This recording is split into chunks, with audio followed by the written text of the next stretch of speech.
ಕರಾವಳಿ ಪ್ರದೇಶದ ಜನರ ಬದುಕು ಸಮುದ್ರದ ಜೊತೆ ಬಹುತೇಕ ಹೊಂದಿಕೊಂಡಿದೆ.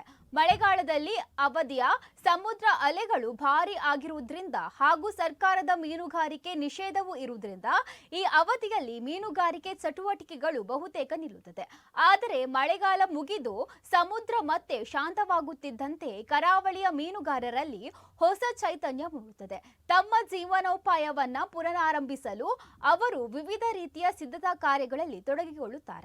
ಹೌದು, ಈ ಸಿದ್ಧತೆಯ ಪ್ರಮುಖ ಅಂಶವೇ ಬಲೆ ತಯಾರಿಕೆ ಮತ್ತು ದುರಸ್ತಿ. ಹಲವು ದಿನಗಳ ಕಾಲ ಬಳಕೆಯಾಗದೇ ಇದ್ದ ಬಲೆಗಳು ಕೆಲವೊಮ್ಮೆ ಹಾಳಾಗಿರುತ್ತವೆ ಅಥವಾ ಕಿತ್ತು ಹೋಗಿರುತ್ತವೆ. ಮೀನುಗಾರರು ಈ ಬಲೆಗಳನ್ನ ಮತ್ತೆ ಸರಿಪಡಿಸಲು ಒಂದೇ ಜಾಗದಲ್ಲಿ ಕೂತು ಕೆಲಸ ಮಾಡ್ತಾರೆ. ಬಲೆಯ ಕತ್ತರಿಸಿದ ಭಾಗಗಳನ್ನ ನೂಲಿನಿಂದ ಹೊಲಿಯುವುದು, ಜಾಲವನ್ನ ಮರು ನಿರ್ಮಾಣ ಮಾಡುವುದು, ಬಲೆಯ ಗಾತ್ರ ಮತ್ತು ವಿನ್ಯಾಸವನ್ನ ಮೀನುಗಳ ಪ್ರಕಾರ ಬದಲಾಯಿಸುವುದು. ಹಿರಿಯ ಮೀನುಗಾರರು ತಮ್ಮ ಅನುಭವವನ್ನ ಕಿರಿಯರಿಗೆ ಹಂಚಿಕೊಳ್ಳುತ್ತಾ ಈ ಕಲೆಯನ್ನ ಮುಂದಿನ ಪೀಳಿಗೆಗೆ ವರ್ಗಾಯಿಸುತ್ತಾರೆ. ಇದಲ್ಲದೆ ಹೊಸ ಬಲೆಗಳನ್ನು ತಯಾರಿಸುವ ಕಾರ್ಯವೂ ನಡೆಯುತ್ತದೆ. ಸಮುದ್ರದಲ್ಲಿ ಯಾವ ಪ್ರಕಾರದ ಮೀನುಗಳು ಹೆಚ್ಚು ಸಿಗುತ್ತವೆ ಎಂಬುದರ ಆಧಾರದ ಮೇಲೆ ಬಲೆಯ ಕಣ್ಣುಗಳ ಗಾತ್ರವನ್ನು ನಿರ್ಧರಿಸಲಾಗುತ್ತದೆ. ಈ ಪ್ರಕ್ರಿಯೆಯಲ್ಲಿ ಸೂಕ್ಷ್ಮತೆ ಅಗತ್ಯವಿದ್ದು ತಪ್ಪಾದ ಗಾತ್ರದ ಬಲೆ ಬಳಕೆ ಮಾಡಿದರೆ ಮೀನುಗಾರಿಕೆಯಲ್ಲಿ ನಷ್ಟವಾಗುವ ಸಾಧ್ಯತೆ ಇದೆ. ಆದ್ದರಿಂದ ಪ್ರತಿಯೊಂದು ಹಂತದಲ್ಲೂ ಮೀನುಗಾರರು ಹೆಚ್ಚಿನ ಗಮನ ಹರಿಸುತ್ತಾರೆ. ಒಂದು ಸೀಸನ್ ಸ್ಟಾರ್ಟ್ ಆಗುವುದು ಆಗಸ್ಟ್ 15ರ ನಂತರ. ಆಗಸ್ಟ್ 15ರ ನಂತರ ಇಳಿದರೆ ದೋಣಿ ಸಮುದ್ರಕ್ಕೆ ಸಾಧಾರಣ ಏಪ್ರಿಲ್ ಮೇ ತಿಂಗಳ ತನಕ ಕಸುಬು ನಡೀತಾ ಇರ್ತದೆ. ಅದರ ಮಧ್ಯದಲ್ಲಿ ಈ ಥರ ಬಲೆ ಎಲ್ಲ ಈ ತೊಂದೆ ಎನ್ನುವ ಒಂದು ಸಣ್ಣ ಮೀನು ಬರ್ತದೆ.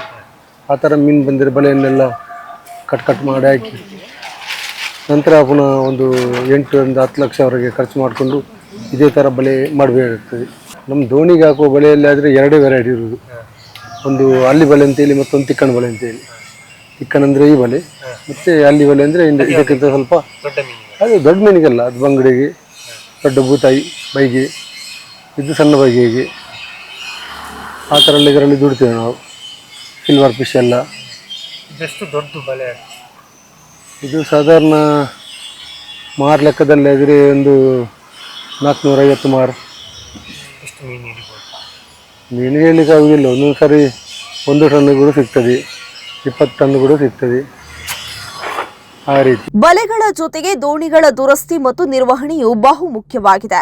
ದೋಣಿಗಳ ಹಾಳಾದ ಭಾಗಗಳನ್ನು ಸರಿಪಡಿಸುವುದು, ಎಂಜಿನ್ಗಳನ್ನು ಪರಿಶೀಲಿಸಿ ತೈಲ ಹಚ್ಚುವುದು, ಬಣ್ಣ ಹಚ್ಚುವುದು, ಬೋಟ್ಗಳ ಭದ್ರತೆ ಖಚಿತಪಡಿಸಿಕೊಳ್ಳುವುದು ಮುಂತಾದ ಕಾರ್ಯಗಳನ್ನು ಜಾಗರೂಕತೆಯಿಂದ ಮಾಡುತ್ತಾರೆ. ಕೆಲವರು ದೋಣಿಗಳಿಗೆ ಹೊಸ ಉಪಕರಣಗಳನ್ನು ಅಳವಡಿಸುವುದಲ್ಲದೆ ನ್ಯಾವಿಗೇಷನ್ ಸಾಧನಗಳು ಮತ್ತು ಸುರಕ್ಷತಾವನ್ನ ಪರಿಶೀಲಿಸುತ್ತಾರೆ. ಇದರ ಜೊತೆಗೆ ಮೀನುಗಾರಿಕೆ ಪ್ರವಾಸಕ್ಕೆ ಅಗತ್ಯವಾದ ಇಂಧನ, ಐಸ್, ಆಹಾರ ಸಾಮಗ್ರಿಗಳು ಹಾಗೂ ನೀರನ್ನು ಸಂಗ್ರಹಿಸುವುದು ಸಿದ್ಧತಾ ಕಾರ್ಯದ ಒಂದು ಭಾಗವಾಗಿದೆ. ಮೀನು ಹಿಡಿದ ನಂತರ ಅದನ್ನು ತಾಜಾ ಸ್ಥಿತಿಯಲ್ಲಿ ಮಾರುಕಟ್ಟೆಗೆ ತಲುಪಿಸಲು ಐಸ್ ಬಹಳ ಮುಖ್ಯವಾಗುತ್ತೆ. ಆದ್ರಿಂದ ಐಸ್ ಕಾರ್ಖಾನೆಗಳಿಂದ ಐಸನ್ನು ಮುಂಚಿತವಾಗಿ ಸಂಗ್ರಹಿಸಿ ದೋಣಿಗಳಲ್ಲಿ ಸಿದ್ಧವಾಗಿಡುತ್ತಾರೆ. ಮೀನುಗಾರಿಕೆ ಆರಂಭಕ್ಕೂ ಮೊದಲು ಸಮುದ್ರದ ಹವಾಮಾನ ಸ್ಥಿತಿಯನ್ನು ಗಮನಿಸುವುದು ಅತ್ಯಂತ ಮುಖ್ಯ. ಗಾಳಿಯ ದಿಕ್ಕು, ಅಲೆಗಳ ತೀವ್ರತೆ, ಮಳೆಯ ಸಾಧ್ಯತೆ ಇತ್ಯಾದಿಗಳನ್ನು ಗಮನಿಸಿ ಮೀನುಗಾರರು ಸಮುದ್ರಕ್ಕೆ ಹೊರಡುವ ದಿನವನ್ನು ನಿರ್ಧರಿಸುತ್ತಾರೆ. ಈ ಎಲ್ಲಾ ಸಿದ್ಧತೆಗಳು ಕೇವಲ ಉದ್ಯೋಗಕ್ಕೆ ಸಂಬಂಧಿಸಿದ್ದಲ್ಲ, ಇದು ಅವರ ಜೀವನದ ಒಂದು ಭಾಗವಾಗಿದೆ. ಮೀನುಗಾರರು ಕುಟುಂಬದವರ ಜೊತೆಗೂಡಿ ಕೆಲಸಗಳನ್ನು ಹಂಚಿಕೊಂಡು ಸಮೂಹವಾಗಿ ಕಾರ್ಯಗಳನ್ನು ನಡೆಸುತ್ತಾರೆ. ಮಹಿಳೆಯರು ಕೂಡ ಬಲೆ ದುರಸ್ತಿ ಮತ್ತು ಇದರ ಸಹಾಯಕ ಕಾರ್ಯಗಳಲ್ಲಿ ಪಾಲ್ಗೊಳ್ಳುತ್ತಾರೆ. ಇನ್ನು ಇದರಿಂದ ಸಮಾಜದಲ್ಲಿ ಸಹಕಾರ ಮತ್ತು ಐಕ್ಯತೆ ಹೆಚ್ಚುತ್ತದೆ. ಮೀನುಗಾರಿಕೆ ನಾವು ಸಣ್ಣದಿಂದ ಅದೇ ಮೀನುಗಾರಿಕೆ ಕಸಬೆ ಮಾಡೋದು. ನಮಗೆ ಏನು ಅಷ್ಟು ಉತ್ಪತ್ತಿ ಇದರಲ್ಲಿ ಸಿಗೋದಿಲ್ಲ.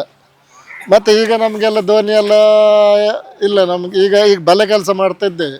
ಬಲೆ ಕೆಲಸ ಮಾಡಲಿಕ್ಕೆ ನಾವು ದೋಣಿಗೆ ಹೋಗಲಿ ಶುರುವಾಗಿ ಒಂದು 40 ವರ್ಷ ಆಯಿತು. ಈಗ ಬಲೆ ಕೆಲಸಕ್ಕೆ ಒಂದು 20-22 ವರ್ಷ ಆಯಿತು.